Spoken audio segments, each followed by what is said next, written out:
The quiet night in a Scottish village shattered by a New York-bound Pan American jumbo jet falling in flames from the sky.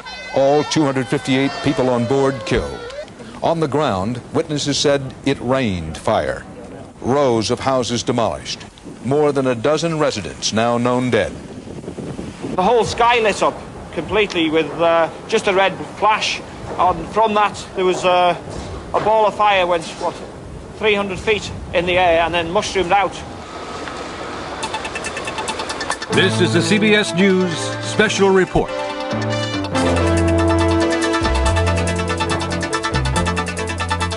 The tragedy of Pan Am 103. From CBS News headquarters in New York, here is Dan Rather. Good evening. Pan American World Airways Flight 103 originated this day in Frankfurt, West Germany, using a smaller Boeing 727. After landing in London, ongoing passengers switched to the ill-fated 747 for the transatlantic flight to New York's Kennedy Airport. There, Flight 103 was to have gone on to its final destination with an equipment change to Detroit. Many passengers were carrying Christmas presents for families at home. Less than an hour after takeoff from Heathrow Airport outside London, things went suddenly and horribly wrong. No one knows exactly what happened. There's talk of sabotage, speculation about something wrong with the aircraft itself, but fact, nobody knows what went wrong. We do know that air controllers lost contact with the plane, but they said they heard no Mayday alert of trouble. Pan Am's Flight 103 had gone down, plunging toward the Scottish farming village of Lockerbie. Witnesses say the plane's careening fuselage struck a gas station in the village center and exploded in a tremendous and towering ball of flame. Over the next half hour, we're going to take a closer look at the final minutes of Pan Am's Flight 103. We will be talking to a panel of experts who helps us understand what may have happened, and we'll hear from a retired Pan Am pilot who has flown this exact plane on this exact route. But first, CBS News correspondent Doug Tennell has reached the crash vicinity. He is at the crash site command post, which is the closest point that reporters are allowed to go, a couple of hundred yards from the actual place where the plane hit. Doug Tennell on the scene. Doug? When Pan Am 103 dropped off the radar screens, Dan, it dropped here, the little town of Lockerbie in the Scottish lowlands. It was around dinner time, and there was what one eyewitness described as an almighty roar. A tremendous fireball shot hundreds of feet into the air over the southern edge of this little farm town. It destroyed a number of houses immediately. It damaged scores of others. At last count, at least 12 to 15 are known to have died on the ground. Rescue workers here do not expect that any of the 258 persons reported on board Pan Am 103 survived. The crash site cut a wide swath through this little farming town. It looks like the plane just exploded and its wreckage rained down on Lockerbie in the middle of a cold Scottish night. Shards of metal pierced through roofs and walls. Parts of the plane left a crater about 15 feet deep in one spot. Glass, airplane parts, they're scattered all over the streets in the worst hit areas. There's a major push on now to try to find the black box flight recorder. The front of the fuselage of the aircraft seems to have landed in a farmer's field on top of a hill near a local church, and rescuers have focused a lot of attention on that piece of wreckage. They hope to be able to find the flight recorder there, because as of this hour, the crash is still a mystery. Pan Am 103 went down without a distress call, as far as anyone here knows. What rescuers here are waiting for now is for dawn to break some light on this disaster site. Dan, back to you. Doug, we see the pictures from there, but describe for us what you see, what it looks like. What can we not see in those pictures that you see there? Well, at this hour, around the town, there are about 6 areas that police have isolated as being areas where a lot of wreckage has been found. It's scattered over miles in parts of the farms surrounding the area. In fact, some of the wreckage was discovered as far away as 20 miles from here. The areas in the residential part of the town where the wreckage fell have been blacked out. Many of the people, if not all of them, have been evacuated, those who were able to. The town hall has been set up as a kind of makeshift morgue and also clearing center. The police department is crowded with rescue workers and civilians who are looking for their loved ones. The British Air Force is here with helicopters trying to help out in the rescue and search effort. So even though it's the very middle of the night, this place is really buzzing, and people are trying to get on with trying to put things in order after this disaster. Thanks, Doug. Doug Tennell at the Crash Site Command Post, and we'll be checking back in with Doug later in the broadcast. Right now, CBS News correspondent Anthony Mason, based in London, has been covering the story of this air disaster since the first word came, and right on through the confirmation that apparently all 258 people aboard the plane were killed and that others had been killed on the ground. He has more now from the CBS News Bureau in London. The wreckage of the worst air disaster in British history was scattered over 18 miles. The small Scottish village of Lockerbie burst into flames when debris rained down after the sky cracked with what one eyewitness called an almighty bang. It's too frightening. Oh my God, it's terrible. I heard this horrible sound. It was like a rushing and a screaming noise, and the whole sky just lit up. I thought it was an earthquake, actually, and then I heard the explosion and the whole house just started shaking. On the south end of this village of 3,000, 2 rows of houses were completely destroyed. As I was walking up the street, the fires were breaking out in front of me and behind me, and I was frightened, you know. Large pieces of the plane also landed along the main highway between Scotland and England. It was like liquid fire started to rain down on the car, and bits of concrete and debris, and we even found a piece of the aluminium buried in the car. There was a guy over there got out of that car, that's the burnt out car. Part of the plane, I would guess, hit him. He jumped out of the car, and he hadn't got very far from the car when it exploded. Dozens of ambulances were dispatched to the scene. Local hospitals called in all their doctors and nurses. They waited at the emergency doors for the rush of casualties that never came. A dozen Lockerbie residents were admitted with minor cuts and burns, but doctors could do nothing for the plane's passengers. So far, as I can make out, these casualties are corpses. Among those believed to have been on board, a group of students from Syracuse University in New York, and U.S. military personnel on their way home on holiday leave. Many passengers were seen boarding the plane at Heathrow with bags of Christmas presents. But a woman who got off the plane in London described for British television a suspicious-looking man who boarded the flight in Frankfurt. The man in front of me was getting very agitated, very nervous. The policeman was taking a very long time checking his passport. He had an American passport. He was of Middle East descent. I couldn't tell you which country. But he was getting very upset. He looked at me, he looked at the floor, he looked everywhere, but he wouldn't look at the policeman. When air traffic controllers reportedly contacted the plane just minutes before the crash, the pilot gave no sign of any trouble. The plane was on course at 31,000 feet. Radar records show no other sign of any planes in the area. It is a cloudy picture tonight, Dan, and investigators must now hope to find whatever clues they can in the black box somewhere in the remains of Flight 103. Thank you, Anthony. And later in this broadcast, we'll be talking with some experts about what might have happened. But to underscore for emphasis, at this hour, nobody knows what did happen, what caused the plane to go down. Now, word of just who was aboard Pan Am Flight 103 has been slow in coming. Officials, understandably, gave priority to trying to notify relatives. But here's what we do know about the 258 people believed to have been aboard the plane. They included 240 adult passengers, 3 infants, and a crew of 15, 3 in the cockpit, 12 flight attendants. It's believed that among the passengers were as many as 38 students from Syracuse University here in New York. They'd spent a semester studying in London and were returning home for the holidays. Students at Syracuse University were stunned, of course, by the loss of their classmates. About 700 people gathered at the school's Hendricks Chapel tonight for an interfaith prayer vigil. Pre-Christmas celebrations gave way to this memorial service. Grieving friends of the plane crash victims doing their best to comfort one another.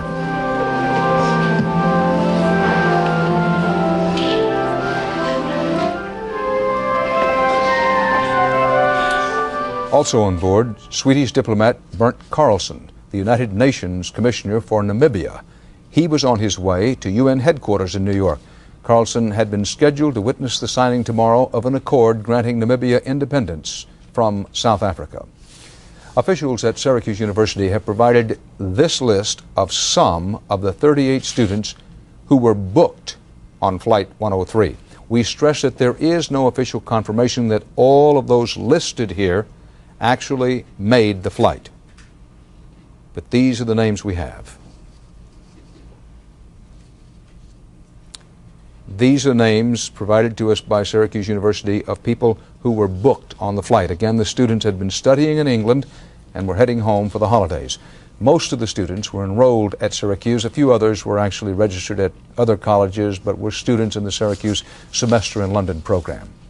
Now, if you need information about someone who may have been on Pan Am Flight 103, there are a couple of numbers you can call. The first is toll-free, and it's 1-800-221-1111, 1-800-221-1111. The other number here in New York City is area code 718-632-4288, 718-632-4288. Pan Am Flight 103 had been scheduled to land here in New York just before 9:30 Eastern Time this evening. Relatives and friends of the passengers gathered at Kennedy Airport tonight to learn the fate of their loved ones. CBS News correspondent Betsy Aaron has been covering the scene there and is at JFK right now. Betsy. Dan, Pan Am has decided not to release that list of passengers aboard Flight 103 for a very simple and very understandable reason. They've said that the next of kin must be notified first. The families came here to Kennedy Airport throughout the evening, looking for any word for confirmation of what they already knew. On the television monitor, the ominous message for Pan Am Flight 103, see agent. And from Pan Am Vice President Jeff Krindler, the official word. We are right now formulating the passenger list. We're confirming exactly who was aboard, and we will begin the notification of next of kin. For the next of kin, it is a torture. Oh, my baby! A mother waiting for her son. He was one of the 37 Syracuse University students coming home from a European study program. The mother had set up a birthday cake for him tonight. She was going to pick him up and take him home for the party. And of course, there'll be no birthday party tonight. Exists. And at a later news conference, a Pan Am spokesman says the words that make so little difference now. This was a routine departure. It was an on-time departure. There was nothing out of the ordinary whatsoever. For the families who want to stay at JFK, Pan Am is putting them up at local hotels. And what Pan Am is telling them is, if you want to fly to Europe, if you want to go to Scotland, we will take you there. But right now, tonight, Dan, we don't know how many families are taking them up on that offer. Betsy, has anybody anywhere near an official capacity there talked about what may have happened to this aircraft? No, in fact, they're going out of their way to say that they don't know what has happened. We've heard the words explosion, we've heard the words, there's been a lot of talk about the age of this airplane, but what they're saying is this airplane was in great shape. It had been rebuilt as early as a year ago. It had been inspected a month ago. They don't know what happened. The word explosion is not to be considered by anyone as a fact. And what's the mood there at the airport? Clearly we saw some of it, but among Pan Am officials and others that we didn't see on camera. The mood is very somber and just a mood of what can we do for these people. We can't tell them anything that will comfort them. We've told them that they've lost their loved ones. That's all we can do. Betsy Aaron at John F. Kennedy Airport, thank you. Emphasizing that the Boeing 747 has an excellent safety record overall through the years, emphasizing that Pan American Airways has had a good safety record, and that this air corridor, the flight generally from London to the United States over the North Atlantic, has been perhaps the most used air corridor, internationally speaking, in the world, and has one of the better safety records. Now, some of the passengers who boarded in Frankfurt and London were to have changed planes at Kennedy and headed on different equipment to Detroit. Detroit was to be the final destination to Pan Am's Flight 103 that started in Frankfurt, stopped in London, scheduled to stop in New York. CBS News correspondent Harold Dow is standing by live tonight at the Detroit airport. Harold? Dan, as you might imagine, there is a lot of confusion even here tonight in Detroit. Behind me, a relative trying to find out some kind of information about their loved ones. But Pan Am officials, as you know, are not releasing the manifest of all the names of those who may have been killed. They are quietly taking people into the back and, of course, talking to them. Pan Am officials, of course, as I said, have organized a support group for family members who may have lost loved ones. As of this moment, we do not know all of the names of those who may have been killed, nor do we know the number of people who may have come from this area. We may not know that information until sometime tomorrow morning. Family members who were expecting loved ones are being kept in a secure area. As I mentioned before, volunteers from Pan Am and even some ministers from the community are trying to console and trying to offer help. In fact, when Northwest Airlines flight number 255 crashed here on August 16th, 1987, some family members who lost some loved ones formed a support group. And some of them are here tonight, too, trying to offer whatever kind of help they can. So, Dan, the pain generated from that tragic crash in Scotland is truly being felt all over the world this evening. Harold Dow in Detroit, thanks. The Boeing company built the plane that crashed today. It is sending a technical team to Scotland to try to find out what went wrong. A Boeing spokesman says that in the 19 years Boeing 747s have been flying, they have, quote, a good safety record. CBS News correspondent Richard Schlesinger checked the record of the 747 that went down today. Richard, what did you find? Dan, the airplane that crashed today was the 15th 747 that Boeing made. It was delivered to Pan Am in February 1970. That makes the plane almost 19 years old. Now, in that time, it has been in the air for about 72,000 hours. It has made about 16,500 takeoffs and landings. It was an old airplane, but it would be premature to blame the crash on the airplane's age. When an Aloha Airlines 737 lost part of its fuselage over Hawaii, investigators said the airplane's age probably did have something to do with the accident. When airplanes take off and land frequently, metal fatigue can become a problem.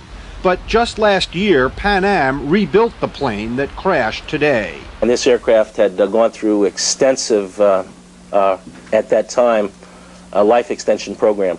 So although it's an early model 747, in effect, it was a brand new aircraft. And last week, the aircraft went through a routine check at the San Francisco airport. No problems were detected. Airlines are required by the Federal Aviation Administration to maintain their airplanes following strict guidelines. So older planes are not necessarily unsafe. Essentially, by the time an airplane gets to this age, it's been modified substantially by the carrier just as part of its standard maintenance program. FAA reports on the plane show about 20 incidents of what are called service difficulties. Those incidents cover such items as corrosion in the body, smoke in the cabin, and missing bolts. But an FAA spokesman told CBS News this evening there is nothing in those service reports that by itself gives any clue to the cause of today's crash. In fact, said the spokesman, experts expect to find these types of problems over the life of any airplane. The 747 is considered by aviation experts to be one of the safest airplanes flying. Most of the 17 accidents involving them have been attributed to pilot error or terrorism. I would trust a 747 probably before I would trust any other airliner. The most recent crash blamed on the airplane's structure was in 1985, when a Japan Airlines 747 went down, killing 520 people. A crack was discovered in a rear pressure bulkhead, and all airlines were ordered to inspect their 747 bulkheads. An Air India 747 went down near Ireland, also in 1985. 329 people died, and investigators said a bomb had been planted on the plane. And the worst 747 crash in history involved two of the jumbo jets at the Tenerife airport in the Canary Islands. 582 people died when the planes crashed into each other on the runway in heavy fog. Well, on Flight 103 today, everything appeared normal to controllers on the ground until the last moment. According to Pan Am, the last communication with the pilot was routine, leaving investigators with no early lead on what caused this horrible tragedy. Dan? Richard, what has been Pan American Airways' reputation about maintaining its aircraft? All this talk about the effects of deregulation and the pressures for profits. What did you hear when you talked to your sources this afternoon and tonight about that aspect? Well, a lot of these matters are regulated by law. They have to perform certain scheduled maintenance on airplanes, and that's enforced by FAA inspectors who go in and check and make sure that the airlines are performing up to standards. Pan Am has had a fairly good safety record overall. Richard, thanks. With us live in Seattle tonight is Jack Burke, a veteran pilot who has flown this same route and this exact same plane for Pan American World Airways. Thank you very much for being with us, Mr. Burke. You've heard the reports and have thought about them. What is the most important thing for us to know about this crash? Well, that's a hard question, Dan. I would say that it's one of those things that just happened. I would certainly feel that the 747 is still one of the very safest and well-built airplanes that there is flying. Mr. Burke, you've flown this route many times. Are there things about it, about this particular route, that make flying it particularly difficult? No, it really isn't. It's a very good route. The British traffic control is excellent. And we did find some clear turbulence in this area quite often, which could give you a rough ride, but never to the degree where you would feel that it would bother the airplane in any way. Some of the eyewitnesses have described seeing a glowing light as the airplane fell. Does that indicate to you the nature of what might have caused this? Well, when an airplane comes apart at cruising altitude like this one did, it seems that it's going to have to be an explosion, and it can be caused by several things. Either a bomb on the airplane, another airplane running into it, or structural on the airplane itself. And with any one of those, you'd no doubt get the light that the other person spoke of. Now, you talk to the controllers frequently over land. How unusual is it for a cockpit crew not even to get out a mayday under emergency circumstances? Very unusual. This would lead you to believe that it must have been an explosion of some type.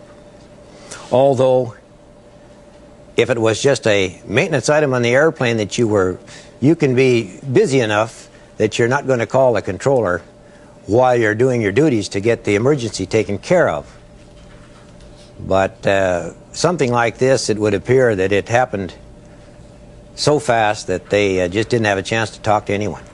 Veteran pilot Jack Burke in Seattle, thank you for being with us. Now, right now, this tragedy is also a major mystery, a mystery that is not likely to be unraveled soon. There may be a great deal of speculation, but facts, confirmable facts, are going to be slow and hard to come by. We've called in 3 experts on air safety to take a preliminary look at the possible causes. Joining us from our bureau in London is Dave Learmont, a British aviation expert who is a former pilot himself. In our Washington bureau is Richard Clark, Vice President of Events Analysis. That's a safety consulting firm that specializes in accident prevention and investigation. And John Gallipo, President of the Air Safety Institute, joins us from our affiliate in Columbus, Ohio, WBNS. Gentlemen, thank you for being with us. First, Mr. Learmont in London, what are the kinds of things that could have happened to this aircraft? What you've got to do in a situation like this is to look at the main factors in the accident that we can see in front of us so far. They're factors like this, like the fact that the wreckage is very, very widely spread. That implies that the aeroplane was not in one piece at the time that it hit the ground. It means it obviously came apart in the air. Now, that can happen either because of an explosion on board or because of a major structural failure caused by something which caused the aeroplane to come apart. It is in these areas which investigators will be looking to find out the reason for this accident. Richard Clark, in Washington, the wreckage is scattered for miles and come back to the eyewitnesses saying that they saw a glowing light in the sky as the plane descended. Now, what conclusions will investigators preliminarily draw from that? I hope that they won't be drawing any conclusions right away. That's the kind of thing that they'll have to fit in once they've explored the wreckage and where it's located. If you had to pick one hypothesis to follow first as to what caused the crash, what might it be? I wouldn't pick one. When you're in this job at the start of this, you start discarding hypotheses and you start with almost all of them as possibilities. So how will this investigation proceed then? Well, I would expect tomorrow morning with the light they're going to start paying attention to where the wreckage is, locating all of it, mapping it, literally mapping it, and when they can get into the crash site itself, seeing what's there. And it'll begin to be light in that part of the world very quickly. Mr. Gallipo, in Columbus, Ohio, the plane was 19 years old. Check me if we say anything wrong here now. 16,000 takeoffs and landings. What are the chances fatigue could have played a part?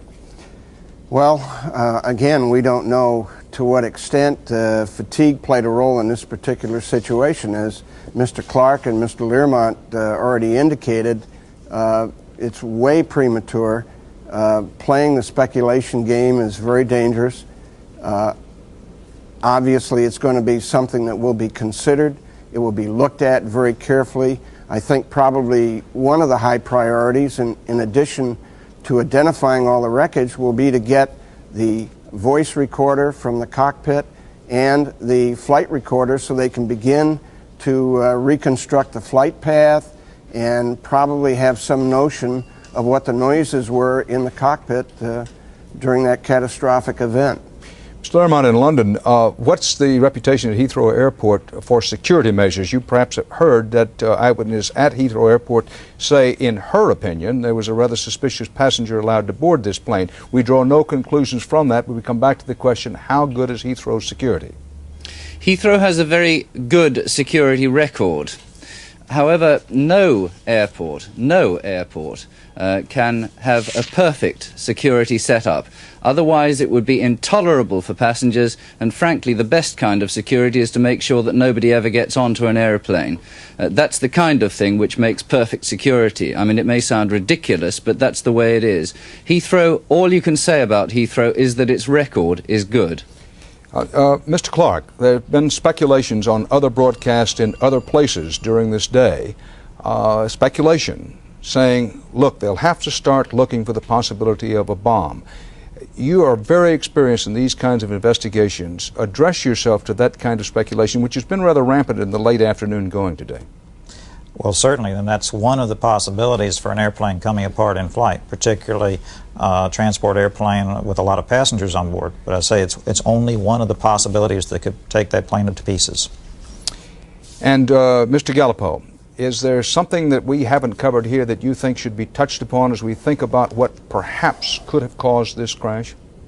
Well, I think the media has a responsibility to be cautious, be as patient as we're trying to be and as thorough as the investigators are, and not to jump to conclusions, because historically we have done that, and I think it's very important that in fairness to everyone, that we have the facts in place before we begin testing the hypotheses and coming to conclusions. Gentlemen, thank you all very, very much for being with us. Volkswagen of America has just confirmed that Volkswagen's second-ranking U.S. official, James Fuller, was aboard the Pan Am flight, and also that Volkswagen executive Lou Marengo was also on board the flight. Those announcements from Volkswagen. Now, for the final part of our report, we go back now to the crash site where this longest night of the year may seem without end to rescue workers. Correspondent Doug Tennell is standing by with the latest from his vantage point at the command site right at the edge of where the plane actually went down. Doug? Dan, another ambulance, it is believed at least 12 to 15 died on the ground here, Dan, and RAF helicopters are trying to find out where the remains of the rubble are at this time, and the remains of the plane. Back to you. Doug, 258 persons aboard the plane, all believed to have been killed. You said 12 to 15 persons on the ground believed to have been killed. What about injuries on the ground? Have we heard any reliable reports about them? Yes, there are injuries on the ground, scores of them who've been taken to the local hospital in Dumfries County, but numbers on them are still being computed. It's still before dawn here, Dan. There's still much to be put together, and we'll really only have a clear picture by later this morning. And the rescue effort, by this time, has it been mounted in an organized way, and they appear to have everything they need? It seems to be extremely organized, despite all the odds, despite the cold, despite a driving rain at the moment. They're still pushing ahead. The main objective right now is the flight recorder and the voice recorder, but it seems to be going in an orderly fashion. They seem to know what they're doing. Doug, thanks. Thank you, Dan. For the second time in 3 years, Christmas Day will be one of tears and mourning for hundreds of American families who have lost loved ones flying home to join them. Students from Syracuse University, American servicemen on their way home. In 1985, all 256 on board were killed when a chartered airliner carrying U.S. soldiers crashed in Gander, Newfoundland. You may remember that. Experts have never agreed on the cause of that crash, and they may never agree on the cause of today's disaster in Scotland, the worst air crash in Britain's history. Everyone on the plane, all 258 men, women, and children dead, at least 15 villagers in tiny, unsuspecting Lockerbie, Scotland dead, perhaps more. 2 continents linked together in Christmas tragedy. Dan Rather, CBS News in New York. Good night.